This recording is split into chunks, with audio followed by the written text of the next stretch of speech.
ہم دشمنوں کے خاتمے کا مشن، سیکیورٹی فورسز کا شمالی وزیرستان کے علاقے حسن خیل میں ایکشن، 12 خوارج ہلاک، اسلحہ اور بارودی مواد برآمد، فائرنگ کے تبادلے میں لانس نائک محمد ابراہیم وطن پر قربان۔ ISPR کے مطابق خوارج فورسز پر حملوں اور شہریوں کی ٹارگٹ کلنگ میں ملوث تھے۔ سیکیورٹی فورسز دہشت گردی کی لعنت کو ختم کرنے کے لیے پرعزم ہیں۔ وزیر اعظم کا کامیاب کارروائی پر سیکیورٹی فورسز کو خراج تحسین، شہید کے لواحقین سے اظہار تعزیت۔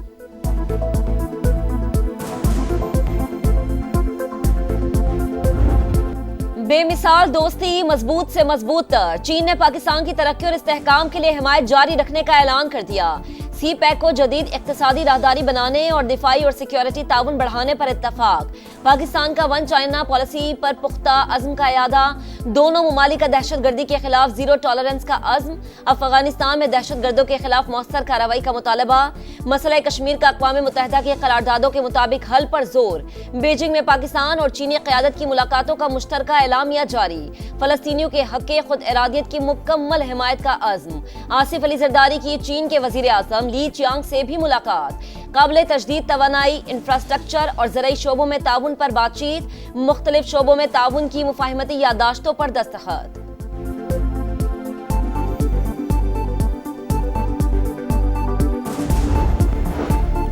پاک چین تعلقات خراب کرنے کی ہر کوشش ناکام ہوگی، چینی شہریوں کی سیکیورٹی اولین ترجیح ہے، ترجمان دفتر خارجہ کی بریفنگ، غزہ سے فلسطینیوں کی بے دخلی کی تجویز پر تشویش کا اظہار، مزید کہا بلاول بھٹو کا دورہ امریکہ دفتر خارجہ کے ذریعے طے نہیں ہوا، دورے کے حوالے سے ان کی جماعت کے ترجمان بہتر بتا سکتے ہیں۔ وزیر اعظم شہباز شریف کی مولانا فضل الرحمان سے ان کی رہائش گاہ پر ملاقات، سیاسی سیکیورٹی صورتحال اور مدارس رجسٹریشن معاملے پر بات چیت، سربراہ JUI کا بلوچستان اور خیبر پختونخوا کے سیکیورٹی حالات پر تحفظات کا اظہار۔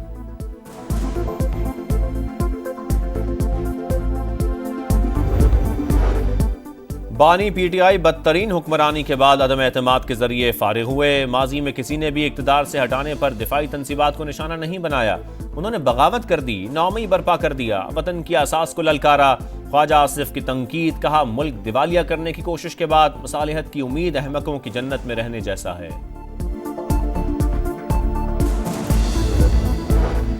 ملک میں اصلاحات کے لیے قومی اتفاق رائے ناگزیر، اس وقت نفرت مٹانے اور خلیج کم کرنے کی ضرورت، درگزر کر کے ہمیں آگے بڑھنا ہوگا، ایک بڑا قومی معاہدہ کرنا ہوگا، موجودہ قیادت ٹھنڈے دماغ سے ملک کا سوچے۔ شاہ محمود قریشی کے اڈیالہ جیل میں صحافیوں سے غیر رسمی گفتگو، 9 مئی مقدمات میں خود کو بے قصور قرار دے دیا۔ PTI کو 8 فروری کو مینار پاکستان پر جلسے کی اجازت نہ ملی، انتظامیہ کا انکار، علی امین گنڈا پور کا کہنا ہے ہر سال 8 فروری کو یوم احتجاج کے طور پر منائیں گے، مینڈیٹ چوری کے خلاف ہر پاکستانی باہر نکلے، عمر ایوب نے کہا کارکن 8 فروری کو سوابی پہنچیں۔ شفافیت پر سمجھوتا کیے بغیر نجکاری کا عمل تیز کیا جائے، قیمتی وسائل ضائع کرنے والے اداروں میں مزید نقصان کی اجازت نہیں، اداروں کی نجکاری حکومت کے اڑان پاکستان اقدام کا حصہ، وزیر اعظم کا نجکاری اور نگرانی کے لیے قائم ٹاسک مینجمنٹ سسٹم کے اجلاس سے خطاب، کہا حکومت کا کام کاروبار نہیں سہولیات فراہم کرنا ہے۔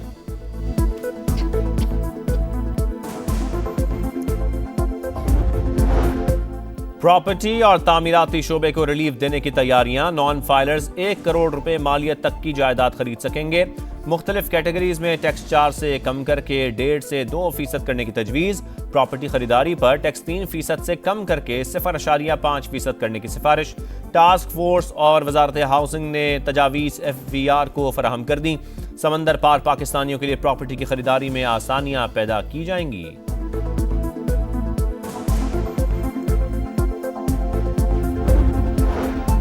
بڑھتی آبادی اور ماحولیاتی تبدیلیاں اہم چیلنجز، گرین ٹیکنالوجی کے فروغ کی حوصلہ افزائی کر رہے ہیں، وزیر خزانہ محمد اورنگزیب کا اسلام آباد میں بریتھ پاکستان کانفرنس سے خطاب، احسن اقبال نے کہا کہ ماحولیاتی تبدیلی کے چیلنج سے کوئی ملک تنہا نہیں نمٹ سکتا، وزیر اعلیٰ علی امین گنڈا پور ماحولیاتی بہتری کے لیے اپنے اقدامات گنواتے رہے۔ PFUJ نے متنازع پیکا ایکٹ میں ترامیم اسلام آباد ہائی کورٹ میں چیلنج کر دیں، قانون غیر آئینی اور آزادی اظہار پر قدغن، آزادی صحافت کے خلاف قانون معطل کرنے کی استدعا، قومی اسمبلی کی قائمہ کمیٹی کا اجلاس، پیکا ایکٹ پر حکومت اور صحافیوں کو ساتھ بٹھانے کا فیصلہ۔ عطا تارڑ کا کہنا ہے پیکا صرف ڈیجیٹل میڈیا کو ریگولیٹ کرنے کے لیے ہے۔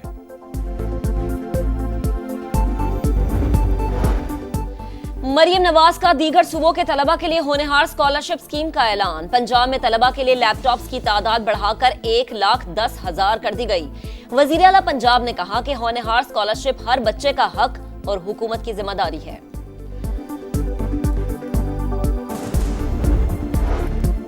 وزیر اعظم کا پرنس رحیم آغا خان سے ٹیلی فونک رابطہ، شہباز شریف کا پرنس کریم آغا خان کے انتقال پر اظہار افسوس، حکومت کا پرنس کریم آغا خان کے انتقال پر 8 فروری کو یوم سوگ کا اعلان، قومی پرچم سرنگوں رہے گا۔ کراچی میں تیز رفتار ہیوی ٹریفک جانیں نگلنے لگی، ملیر، گلشن معمار، جوہر موڑ اور بھینس کالونی میں حادثات، 24 گھنٹوں میں 9 افراد جان سے گئے۔ ٹریفک پولیس کی کارکردگی پر بڑا سوالیہ نشان، کئی گھر اجڑنے کے بعد سندھ حکومت کا بھاری گاڑیوں کے خلاف سخت اقدامات کا فیصلہ، بغیر نمبر پلیٹ اور غیر رجسٹرڈ گاڑیاں ضبط، ڈرائیورز کی ڈرگ ٹیسٹنگ ہوگی۔ پے در پہ حادثات پر گورنر سندھ برہم، chief justice Sindh high court سے نوٹس لینے کی اپیل، ورثاء کو 1 کروڑ روپے معاوضہ دینے کا مطالبہ۔ حیدرآباد میں وکلاء اور پولیس کا تنازع شدت اختیار کر گیا، وکلاء کا قومی شاہراہ پر 10 گھنٹے سے دھرنا جاری، ٹریفک کا نظام درہم برہم، گاڑیوں کی لمبی قطاریں، مظاہرین کا ایس ایس پی کے تبادلے کا مطالبہ، بات نہ ماننے پر تحریک ملک بھر میں پھیلانے کی دھمکی۔ عمرہ زائرین کے لیے اچھی خبر، سعودی عرب نے گردن توڑ بخار کی ویکسینیشن لازمی کرانے کی شرط معطل کر دی، سعودی سول ایویشن نے تمام ایئر لائنز کو آگاہ کر دیا۔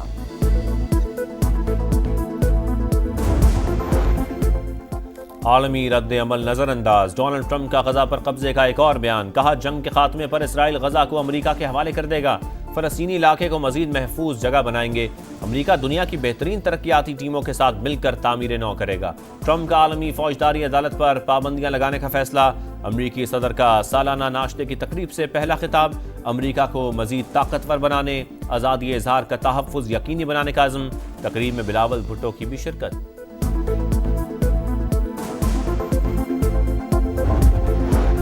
آن لائن تقریر کیوں کی؟ بنگلہ دیش کے شہری مشتعل، ڈھاکہ میں معزول وزیر اعظم شیخ حسینہ واجد اور شیخ مجیب کے گھر پر دھاوا، توڑ پھوڑ کے بعد آگ لگا دی، سابق وزیر اعظم کو واپس لا کر پھانسی دینے کا مطالبہ، مشتعل مظاہرین نے دونوں گھروں کو بلڈوزر سے گرا دیا۔ ایک ٹائٹل، 8 ٹیمیں، چیمپئنز ٹرافی کا سٹیج تیار، میگا ایونٹ سے پہلے میدانوں کا نیا روپ، آج قذافی اسٹیڈیم کا افتتاح، آئمہ بیگ، عارف لوہار، علی ظفر کی دھواں دھار پرفارمنس، فائر ورکس کا بھی تڑکا لگے گا، وزیر اعظم مہمان خصوصی، ٹورنامنٹ کا آفیشیل ترانہ آج ریلیز ہوگا، ٹیزر جاری۔